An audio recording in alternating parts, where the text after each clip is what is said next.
Bonjour à toutes, bonjour à tous, j'espère que vous allez bien, très heureux de vous retrouver aujourd'hui pour une nouvelle vidéo et ça y est, on va pouvoir commencer à reparler des matchs parce que tout simplement la trêve internationale est terminée, les Verts qui vont se déplacer chez le leader, un leader surprenant puisque Laval est pour l'instant premier de ce classement et pas si surprenant que ça quand même parce que c'est une équipe qui est solide et qui mérite d'être là, mais néanmoins je pense que personne ne s'attendait à voir les joueurs de la Mayenne à cette position-là. Au bout de la 10e journée, le championnat qui a commencé déjà depuis longtemps, Saint-Étienne est quand même sur une forme qui est plutôt pas mal. Les prestations ne sont pas incroyables, ça on en avait parlé, mais néanmoins on arrive à grappiller de précieux points depuis quelques matchs et à ne plus encaisser de buts parce qu'on reste sur 4 clean sheets consécutifs, ce qui est quand même assez extraordinaire et ça n'était pas arrivé depuis plus de 7 ans et à ce moment-là, Saint-Étienne avait réalisé 6 clean sheets en Ligue 1, donc c'est peut-être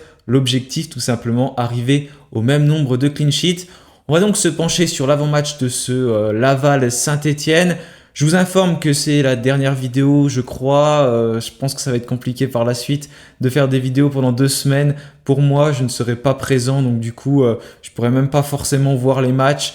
À mon avis, ça va être très compliqué pour que je les voie, donc il n'y aura pas de vidéo pendant au moins 10-15 jours sur la chaîne. Donc pas de débrief de cette rencontre contre Laval, pas de débrief du match suivant, donc la réception d'Angers qui marquera le retour des Copes. On se retrouvera certainement ensuite, donc ne vous inquiétez pas si vous ne voyez pas de vidéo.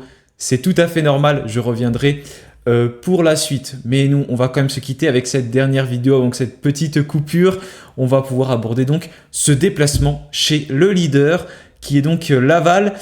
Pas d'intro parce que j'ai pas pu faire l'introduction, c'est pas grave, on va pouvoir enchaîner directement avec donc ce déplacement pour la 11e journée de Ligue 2. Ce sera à 20h45, Saint-Étienne qui fermera le bal de cette 11e. Ce sera donc sur les antennes de Beansport, tout comme la rencontre suivante d'ailleurs et la réception d'Angers. Ce sera aussi le lundi à 20h45. Pas de conférence de presse encore de Laurent Batles à l'heure où je tourne cette vidéo, mais on va quand même pouvoir évoquer les joueurs qui sont incertains, pas facile quand même avant cette trêve internationale, mais néanmoins Benjamin Bouchoirie sera suspendu. Il avait reçu un carton jaune il y a quelques matchs, ce qui l'avait donc mis dans l'embarras parce qu'au bout de 3 cartons jaunes sur 10, on ne peut pas tout simplement jouer à une rencontre qui arrive après. C'est le cas de Benjamin Bouchoirie, donc suspendu pour ce déplacement. Et ça va nous faire vraiment très mal. Il y a également Mahmoud Benteg qui est donc absent de cet effectif stéphanois, en tout cas probable absent. À l'heure actuelle, je n'ai pas vraiment les infos sur le fait qu'il ne sera pas là, mais néanmoins, voilà, c'est assez compliqué pour lui. Il avait pas pu participer aux séances d'entraînement lors de cette trêve internationale. Donc une grosse incertitude le concernant, espérons qu'il puisse revenir dans le groupe quand même. Mais voilà, il y a une incertitude chez ce joueur, tout comme Stéphane Diarra, ailier. Lui, c'est même pas une incertitude, c'est officiel. Il ne pourra pas tenir son rôle tout simplement d'ailier gauche parce que il a une lésion au niveau du quadriceps, il me semble, ou des ischio-jambiers, je sais plus, je crois que c'est sur la cuisse. Il a une lésion et il sera absent pendant quelques temps, c'était environ 3 semaines. Donc il va peut-être manquer Laval, peut-être pas Angers, on va voir. En tout cas, il ne faut mieux pas prendre de risques. Et ensuite, une autre incertitude, c'est Ibrahima Ouadji, mais il pourrait figurer dans le groupe parce que Ibrahima Ouadji, ça y est, il est enfin sur le chemin du retour. On le voit s'entraîner avec le groupe stéphanois, ça fait extrêmement plaisir. Donc voilà pour les blessures et suspensions côté stéphanois. Au niveau des joueurs sous menace, on a Denis Sapia, Léo Petro, Dylan Batoubinsikia, Lamine Fomba et Ibrahim Sissoko. Ça fait de nombreux joueurs. J'espère que j'en ai pas oublié ou j'en ai pas mis un de trop, mais je crois que c'est ça. J'ai juste un petit doute sur Ibrahim Sissoko, mais normalement c'est son dernier match. Donc ça fait quand même pas mal de joueurs stéphanois qui sont incertains, qui sont sous menace en cas de nouveau carton jaune reçu. Donc il va falloir surveiller de très près. On est l'équipe qui commet la moins de fautes en Ligue 2 depuis le début du championnat, seulement 109 fautes par rapport aux autres équipes qui sont toutes devant nous. Mais par contre, au niveau des cartons jaunes reçus, on est la 6e équipe à avoir reçu le plus de cartons. Donc ça montre quand même qu'on prend beaucoup de cartons malgré le fait que l'on fasse moins de fautes que la plupart des équipes du championnat. Alors, du coup, côté stéphanois, l'état de forme, il est plutôt intéressant, avec, comme je le précisais, 4 victoires consécutives et un match nul, 4 clean sheets consécutifs. Un jeu qui n'est pas flamboyant, mais un 4-3-3 qui fonctionne bien depuis plusieurs matchs. Donc c'est un dispositif que Laurent Batles va garder pour cette rencontre, hein. Je pense qu'il ne faut même pas se poser la question. Il va garder ce système en 4-3-3. J'espère qu'il y a eu des choses de travailler durant cette trêve, notamment les coups de pied arrêtés, parce que c'est quelque chose où on est vraiment en difficulté à chaque fois, on galère tout simplement, que ce soit au niveau défensif ou au niveau offensif, donc il y a forcément beaucoup de choses à améliorer sur cette phase-là. Donc voilà, en tout cas, on s'est plutôt bien reclassé au classement, ça fait plaisir. On est entré dans ce top 5 et bien sûr il y a beaucoup d'enjeux face à Laval qui est pour l'instant leader du championnat, et ce mois de novembre qui arrive ensuite, octobre-novembre, il est assez compliqué avant le match de Coupe de France, parce qu'on va donc se déplacer à Laval chez le leader.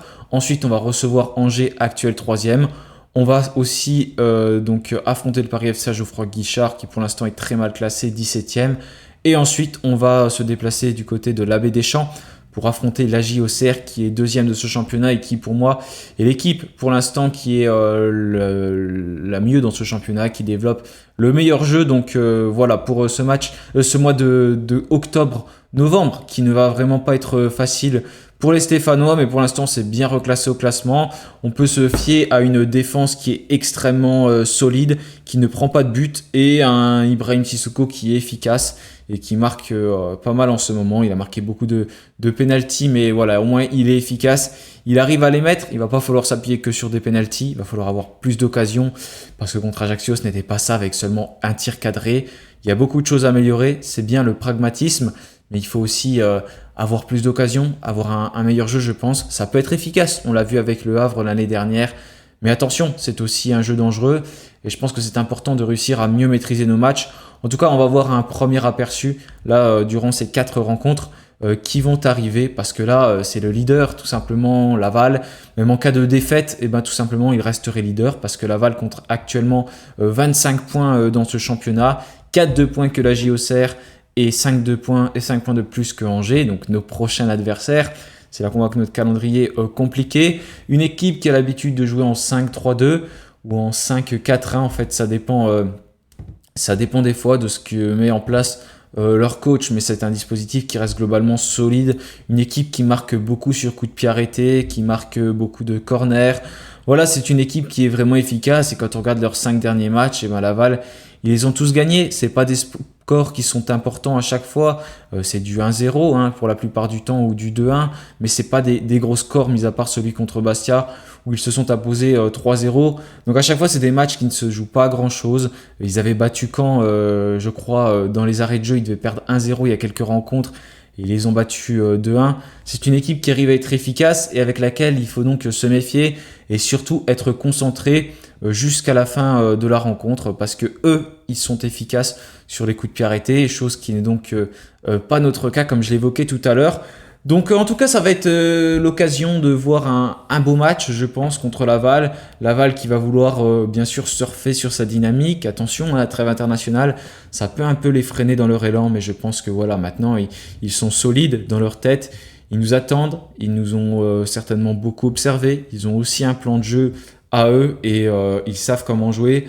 À nous d'aussi avoir bien analysé la façon dont ils mettent leur système de jeu en place, dont ils s'articulent, parce que c'est quelque chose qui va être important tout simplement pour savoir comment aller les défier, comment aller les battre et espérer ramener les 3 points de là-bas. En tout cas, Saint-Etienne pourra compter sur de nombreux supporters puisque le parquage est complet. 600 supporters vont faire le déplacement en Mayenne un lundi soir.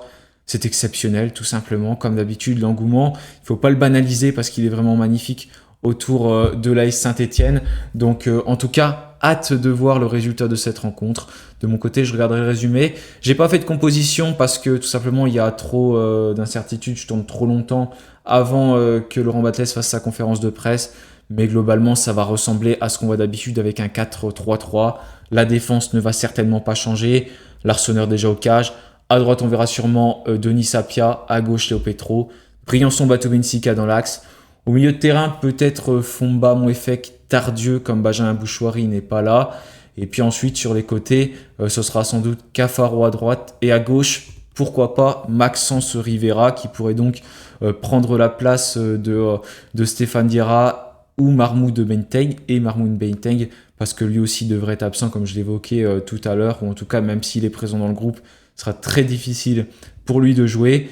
Et en attaque, on devrait avoir Ibrahima Ouadjili qui va être sur le banc. Je ne pense pas qu'il va être titulaire pour son retour tout de suite parce que voilà, c'est trop précipité. Il va certainement rentrer en fin de match. C'est trop précipité, même si ça fait 2 mois, mais je veux dire, on ne peut pas être titulaire comme ça d'un coup contre ce genre d'équipe, en plus qui va mettre de l'impact. Je verrais bien rentrer en fin de match pour emmener de la profondeur. Donc pour moi, ça va être Ibrahim Sissoko qui va être titulaire. Et après, on pourra se poser la question avec le retour de Ouadji. Quel va être le dispositif stéphanois? Est-ce qu'on ne basculerait pas plutôt sur un 4-4-2 plutôt qu'un 4-3-3? Voilà, ça va être toute une réflexion en tout cas que l'on pourra avoir sur les prochaines rencontres. Merci à tous d'avoir regardé cette vidéo. On se retrouve donc bientôt. C'est normal s'il y a une petite coupure sur la chaîne. Il y aura peut-être des vidéos, mais à mon avis, il n'y en aura pas. Ce sera assez difficile pour moi d'en faire. Donc je vous remercie une nouvelle fois pour votre fidélité. À bientôt et comme d'habitude, on finit par ce petit mot de la fin. Allez les Verts, salut à tous!